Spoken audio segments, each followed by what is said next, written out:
नमस्ते आप सभी को हमारे YouTube चैनल पहले का काज में आप सभी का स्वागत है। तो चलिए आज हम पढ़ते हैं हायर एजुकेशन से संबंधित कुछ इम्पॉर्टेंट टॉपिक्स के बारे में। तो पहला टॉपिक है राष्ट्रीय ज्ञान आयोग यानी कि नेशनल नॉलेज कमीशन। राष्ट्रीय ज्ञान आयोग के चेयरमैन श्री सैम पित्रोदा हैं। 13 जून 2005 को श्री सैम पित्रोदा की अध्यक्षता में इस आयोग का गठन किया गया था। राष्ट्रीय ज्ञान आयोग को 2 अक्टूबर 2005 से 2 अक्टूबर 2008 तक की 3 वर्ष की निर्धारित समय में अवधि प्रदान की गई थी, यानी कि ये 2005 से लेकर 2008 तक चला और 3 वर्ष तक के लिए चला। इस आयोग को विचार विमर्श हेतु दिए गए कुछ विषय निम्न प्रकार हैं।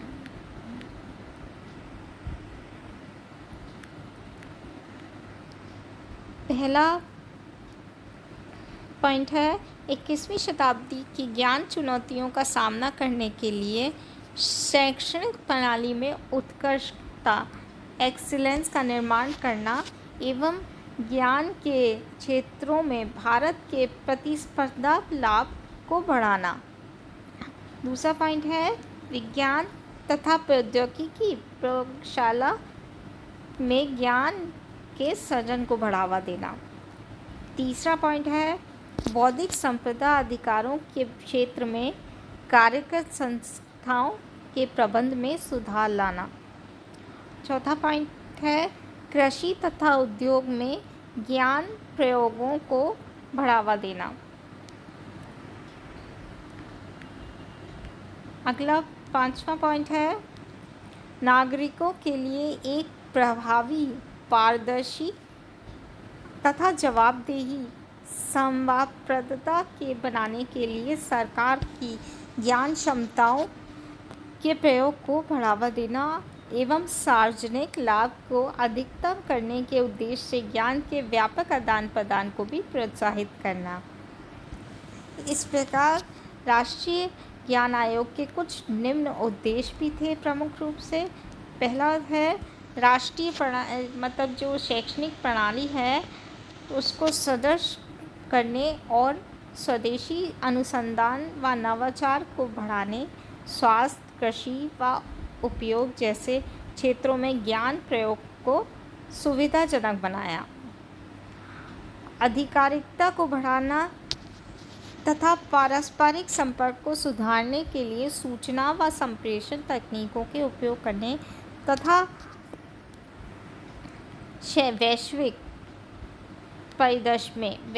परिदृश्य में ज्ञान प्रणालियों के बीच आदान प्रदान तथा अंतःक्रिया के लिए प्रणाली भी तैयार की और उपयुक्त संसाधन ढांचा विकसित करना चाहता था।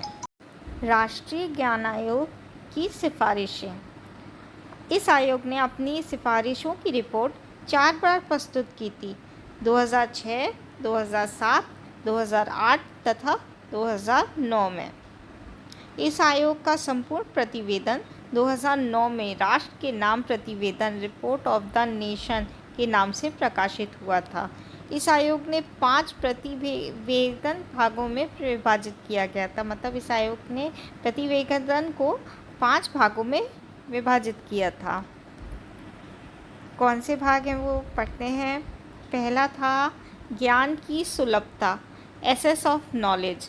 ज्ञान की सुलभता में राष्ट्रीय ज्ञान आयोग ने शिक्षा का अधिकार, भाषा, अनुवाद, पुस्तकालय, राष्ट्रीय ज्ञान नेटवर्क पोर्टल स्थापित सूचना नेटवर्क है। इसके बाद दूसरा पॉइंट है सृजन यानी कि क्रिएशन।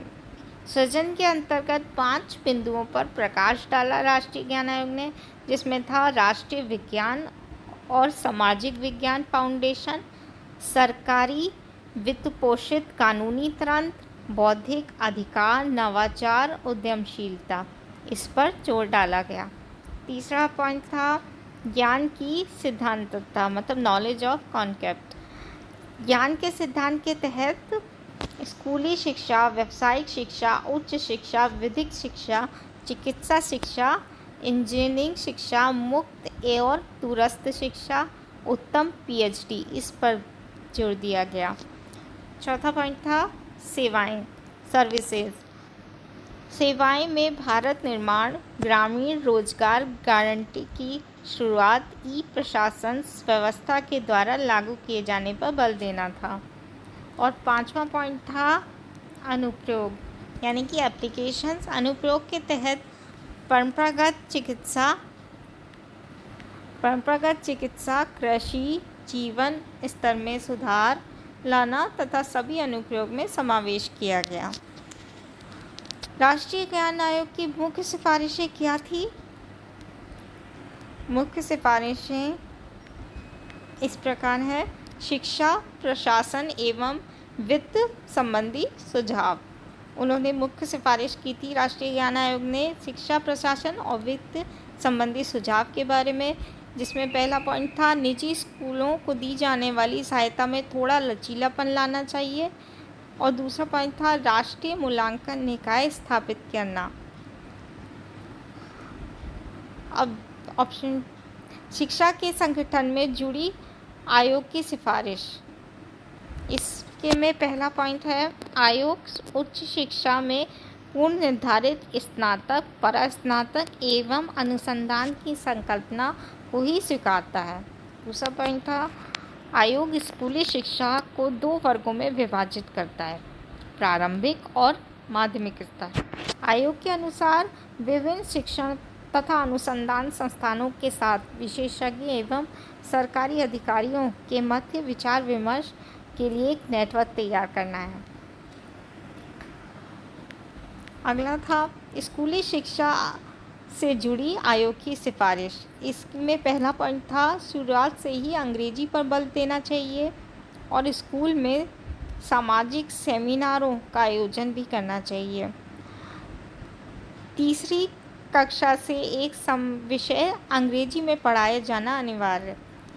और चौथा पॉइंट था स्कूली अध्यापकों को 5 वर्ष के लिए ट्रेनिंग के तौर पर किसी विशेष स्थान पर नियुक्त किया जाना चाहिए। अध्यापकों को स्वयं के मूल्यांकन को प्रोत्साहित भी किया जाना चाहिए। अगली सिफारिश थी उच्च शिक्षा से जुड़ी आयोग की सिफारिशें, जिसमें उच्च शिक्षा में कोर्स क्रेडिट प्रणाली को अपनाई जानी चाहिए। देश में लगभग 1500 विश्वविद्यालय होने जाने चाहिए। उच्च शिक्षा में सकल धरती अनुपात है 2015 तक कम से कम 15% बढ़ाना होगा, ये कहा गया।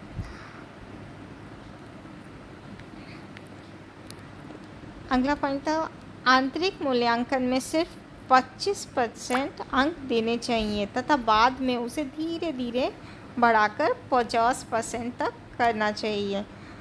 उच्च शिक्षा देने वाली 50 राष्ट्रीय विश्वविद्यालय खोले जाने चाहिए, मतलब उच्च शिक्षा देने वाले 50 राष्ट्रीय विश्वविद्यालय भी खोले जाने चाहिए। विश्वविद्यालय में कम से कम 3 वर्ष में एक बार अपने पाठ्यक्रम में संशोधन और फेरबदल भी जरूर होने चाहिए। सरकार को कुलपतियों की नियुक्ति में प्रत्यक्ष और अप्रत्यक्ष दखल देना बंद कर देना चाहिए। अगली सिफारिश थी शिक्षक शिक्षा से जुड़ी आयोग की सिफारिश, जिसमें प्राइवेट स्कूलों के शिक्षकों के प्रशिक्षणों के लिए उचित नीति नियमों का निर्माण भी किया जाना चाहिए। अगला पॉइंट था शिक्षण कार्य में लगने से पहले उनके लिए उचित प्रशिक्षण की व्यवस्था भी होनी चाहिए और सेवाकालीन प्रशिक्षणों में सुधार लाना चाहिए एवं उनके क्षेत्र को व्यापक भी बनाना चाहिए। अध्यापकों के विचारों एवं उनके अनुभव प्रदान करने के लिए एक ऑनलाइन पोर्टल की व्यवस्था भी की जानी चाहिए। इस प्रकार चलिए दोस्तों, आज के लिए इतना ही। फिर मिलेंगे आपसे अगले वीडियो में कुछ इम्पोर्टेंट टॉपिक के साथ। तब तक के लिए बाय बाय।